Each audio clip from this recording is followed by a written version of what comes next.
आप सभी से आग्रह है, पूरी वीडियो को देखिए और सब्सक्राइब कीजिए, बेल आइकन को दबाइए।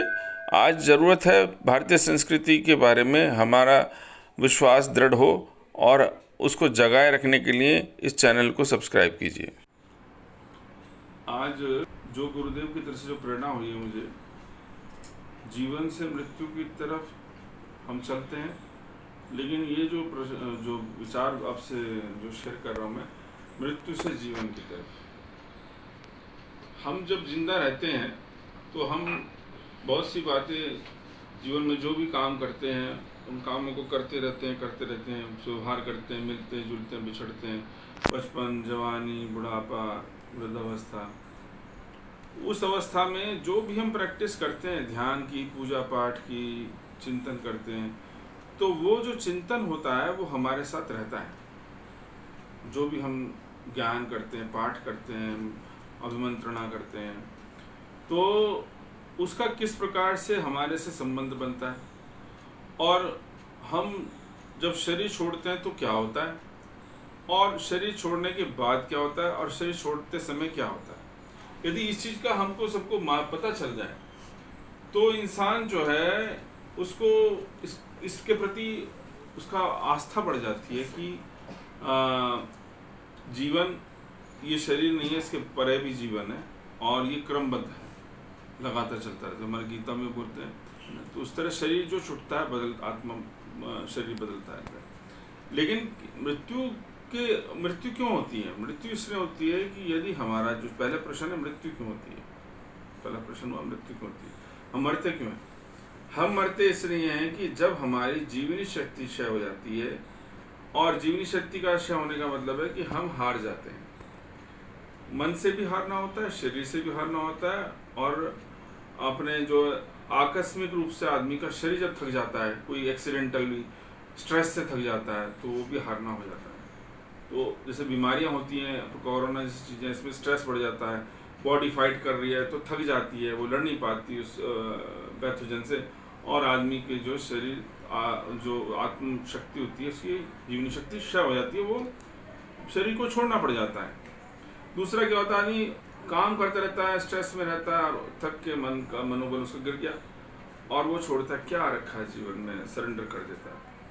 तो वो जो सरेंडर जो वो कर रहा है, वो सरेंडर करते के साथ ही क्या होता है कि उसका जो सूक्ष्म शरीर होता है, हमारे 3 शरीर होते हैं, स्थूल, सूक्ष्म और कारण। कारण शरीर को तो आत्मा समझो आप, जो आत्मा है जो चिरकाल तक रहती है, वो सदैव रहती है और हमेशा नवीन रहती है, वो कभी नहीं, उसका कोई विग्रह नहीं होता, कोई नष्ट नहीं होती है। सूक्ष्म शरीर होता है हमारे मन, बुद्धि, चित्त और अहंकार, 4 शरीर ही होगा। मन हो गया, बुद्धि होगी जिससे हम सोचते हैं, चित्त हमारा जो विचार चलते रहते हैं, और अहंकार की मैं हूँ, मैं, ये अहंकार। और इसके अलावा 5 ज्ञानेंद्रियां जिससे हमें ज्ञान मिलता है, आंखें, कान, नाक, है ना, मुख, जिह्वा, और 5 कर्मेंद्रियां जैसे 2 हाथ, 2 पैर, और एक हमारा शिशिन जिससे हम मूत्र विसर्जन करते हैं। तो ये जब हमारा शरीर थकने लगता है तो क्या होता है, जो इंद्रियों की जो सारी शक्तियां वो अंदर से सिकुड़ जाती है, अंदर आ जाती हैं, और जो सूक्ष्म शरीर है वो हल्का होकर बाहर निकलने लगता है। आत्मा जब तक आदेश नहीं करती तब तक वो नहीं निकलती है, सूक्ष्म से निकलता है। तो जैसे उस केस के बारे में बता रहा था, कृष्ण के बारे में बताया मैंने, कि मेरे को आभास हो गया था कि वो जो है शरीर छोड़ने वाला है। इसलिए मैंने उसके बच्चों को बोला कि तुम अपनी माँ को तुरंत बोलो और भगवान शंकर जी का मृत्युंजय जाप करो, वो बच जाएगा। और वैसा ही हुआ, उसको आभास हुआ, उसने बताया भी कि मेरे को, मैं ऊपर चला गया था, मुझे बोला कि टाइम नहीं है, वापस आ जाओ। ये हुआ है, कल परसों की बात है, बेटी बता रही थी।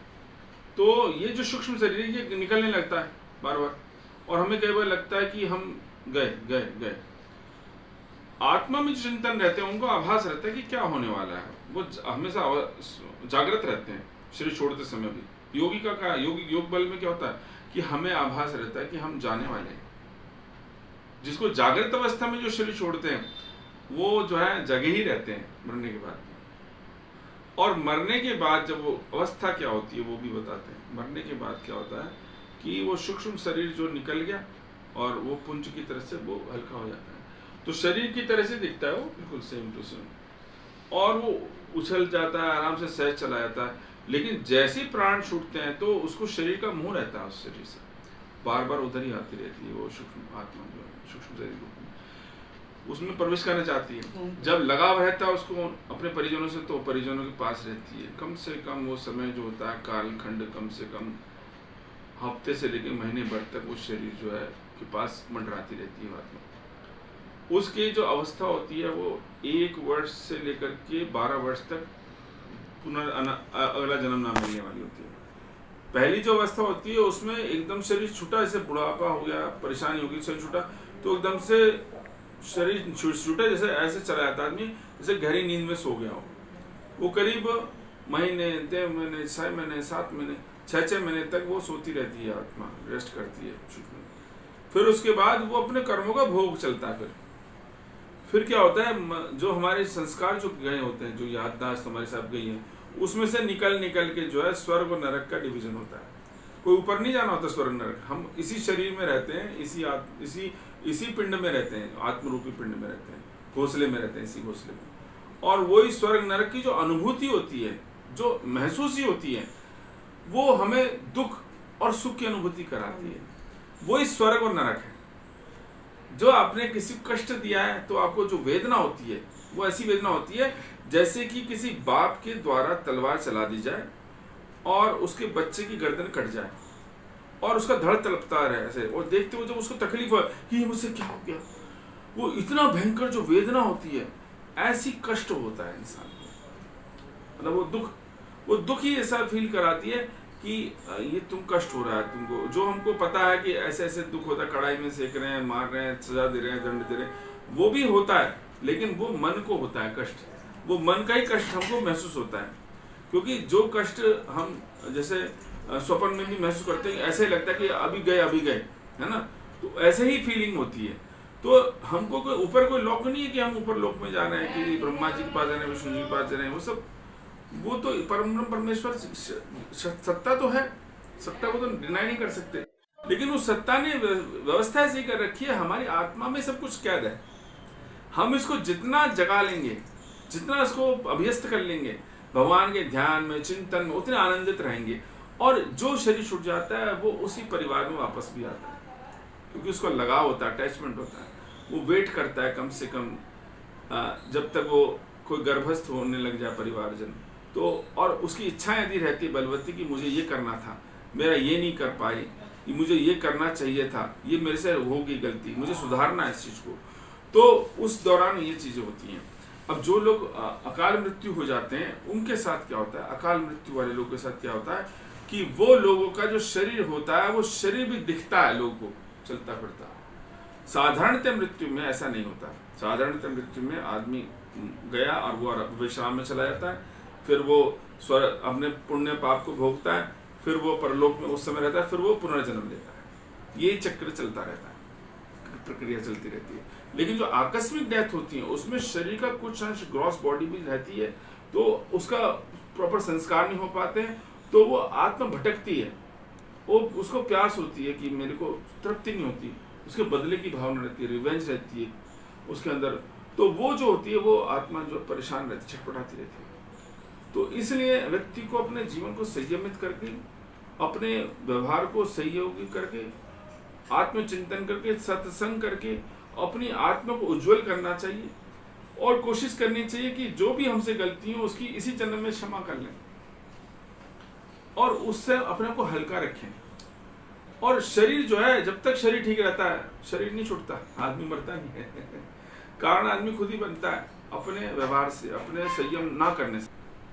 पुनर्जन्म की जो कहानी है, पुनर्जन्म तब होता है शरीर छूटने के बाद वो व्यक्ति सूक्ष्म शरीर के साथ उस वातावरण की तलाशता है, जैसे किसी एकांत वृक्ष पे रह गया, किसी घर के आसपास के परिवेश के पास घूमता रहता है। जो उस परिवार में यदि कहीं गर्भावस्था की अवस्था बन रही है, तो वो जब पति पत्नी का सम्मेलन होता है उस समय वो या तो उस गर्भ में जाके घोंसले की तरह से वो चेतना बैठ जाती है, जैसे ही वो जन्म लेता है तैसे ही वो आ जाती है उसके 15 प्रवेश में, और इतनी सहजता से वो पूरे आकाश में जैसे कोई हेलीकॉप्टर देखता है, ड्रोन जैसे देखता है, जहाँ उसको अनुकूल जगह मिलती है उस जगह वो जाके ठहर जाती है वो आत्मा, और जहाँ कोई जन्म लेने वाला होता है उस बच्चे के रूप में वो प्रविष्ट कर जाती है। कई बार क्या होता है कि वो माता पिता के खुद के गुणसूत्र ऐसे होते हैं कि वो सहयोगी होते हैं उसकी इच्छा को पूरा करने में। कई बार परिवार का वातावरण ऐसा होता है कि वो सहयोग दे पाता है, कई बार नहीं दे पाता, तो वो मन अभिलाषा उसकी फिर भी अधूरी भी रहती है, कई बार पूर्ण भी हो जाती है। तो ज्ञान जितना भी हम इस जन्म में अर्जित करते हैं वो हमारे साथ रहता है, वो कभी समाप्त नहीं होता। योग हमारा कभी खंडित नहीं होता। जितना हमने ध्यान भगवान का किया, भक्ति की है, प्रार्थना करी है, वो भी हमारे साथ ही रहती है। लेकिन जो हमारी आदतें बन जाती हैं जन्म जन्म की, शराब पीना, नशाखोरी, आलस्य, जुआखोरी, स्त्रियों के साथ बलात्कार की जो प्रवृत्ति हैं जिनमें तामसिक स्थितियां रहती हैं, वो यदि इस जन्म में रहते रहते नहीं त्यागी जाती ना, तो अगले जन्म में भी वो पीछा नहीं छोड़ती है। इसे कहते हैं संस्कार। वो संस्कार जो है आत्मा के साथ चिपटे ही रहते हैं, वो हमारे आत्मा के साथ ही जाते हैं, और फिर वो जब जन्म लेते हैं वो संस्कार ही फलीभूत होकर व्यक्ति को एक बीज की तरह से, वृक्ष की तरह से पल्लवित और पुष्पित होने के अवसर मिलता है। तो इसलिए आवश्यकता आज के युग में भारतीय संस्कृति में जो बातें हैं वो सारी की सारी ठीक हैं। पुनर्जन्म, मृत्यु के बारे में जो बातें हमारे ऋषियों ने देखी हैं, उन्होंने साक्षात आत्माओं के साथ साक्षात्कार किया, तब ये बातें बताई गई हैं, ये ऐसी काल्पनिक नहीं है। तो जो भी हमारे सब स्वर्ग और नरक हमारे इसी शरीर में है। हमारे कर्मों की ग्रंथियां बनती रहती हैं, हमारी गांठें बनती रहती है, पोटली बनती रहती है कर्मों की, पाप कर्मों की, वो खुलती है और उसी से हमको तकलीफें होती हैं, उसी आत्मा में रहते हुए भोगते हुए, और वही पुण्य जो हमने करे होते हैं वही हमको ऐसी आत्मा की अनुभूति होती है कि उसके आसपास का प्रकाशित सा पुंज घूमता रहता है। वो सूक्ष्म नदी होता है ना, जो आत्मा जब शरीर छूट जाता है तो वो प्रकाशित रहती है, वो परेशान नहीं रहती, खुश रहती है। तो स्वर्ग में वो हल्की रहती है और नरक में वो वेदनाएं, तकलीफें महसूस करती हैं। तो संस्कारों का परिणाम है बच्चों में इससे पहले से संस्कार डाले जाएं, और जो हमसे गलतियां होती रही हैं, जो भोग विलासिता में पड़ रहे हैं, उसको त्यागें और अपने आप में आत्मचिंतन करें, अपने कर्मों को परिष्कृत करें, शुद्ध करें और अपने आत्मा को पावन करें। तो मृत्यु भी सहज है और ऐसे है जैसे कि कपड़े हमने चेंज करे हैं, बस सिंपल। और हमें बोध भी रहता है कि हम पहले जन्म में ये थे, अब इस जन्म, तो इसका भी बोध रहता है व्यक्ति को। वो तब होता है जब हम ध्यान करने का अभ्यास रोज करते हैं अपने। तो मेरा आप सबसे आग्रह है कि सभी थोड़ा समय अपने ध्यान में करें, अपना चिंतन करें, अपने कर्मों को फिल्टर करें, उनको रेक्टिफाई करें, उनको करेक्ट करें, और अपने से जो भी गलती इस जन्म में हो रही है, हो गई थी या हो जाने की संभावना, उसको त्याग दें तुरंत ही, ताकि आने वाला जो जन्म है या मृत्यु के बाद की जो अवस्था आपकी सहज, सुखद और शांति में रहे, और आप ऐसा महसूस करें कि अपने परिजनों के आसपास ही रहें। धन्यवाद। हमसे सीधा संपर्क साधने के लिए इस पर क्लिक करें।